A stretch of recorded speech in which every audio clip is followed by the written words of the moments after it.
Well, first of all, the first evaluation images came in the middle of the night, but the team all came in and we gathered and we evaluated whether the camera was working well enough for us to proceed on with the alignment. And as we analyzed those first, photons, if you will, the team was pretty positive that the camera was working properly and the instrument was working properly. So we picked a star that was very bright and didn't have any stars near it that would contaminate the image.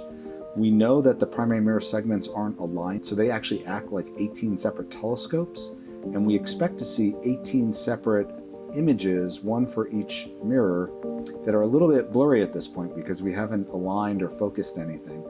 And so we pointed at a bright star and we made a mosaic. We actually took the near-infrared camera and we took images in different parts of the sky, and then we looked for the 18 spots from the 18 different telescopes, if you will.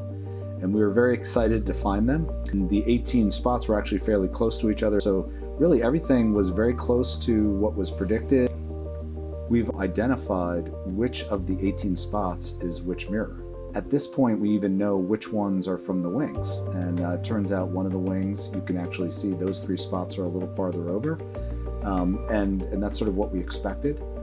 So we've identified all 18 spots, and the next step is to make an array of them. And then we're ready to start what we call global alignment, which is when each of those 18 spots will start to be aligned and focused. And that's sort of the last step before we take those 18 spots and put them on top of each other to start forming a single star going through the 18 separate telescopes. That's the work that will be starting soon.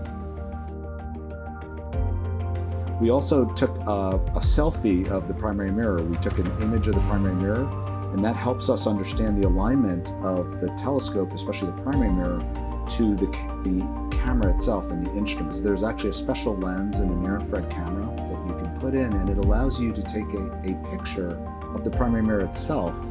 And in this particular case, one of the segments is pointing at a star, so that is the segment that lights up.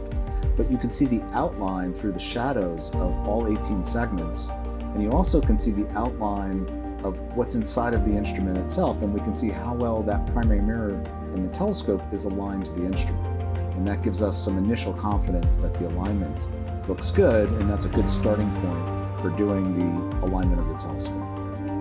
We have now gotten some data looking through focus, and we've been able to see that we don't see any surprises in the shapes of the mirrors that we're looking at. So far so good, but we do have a long way to go.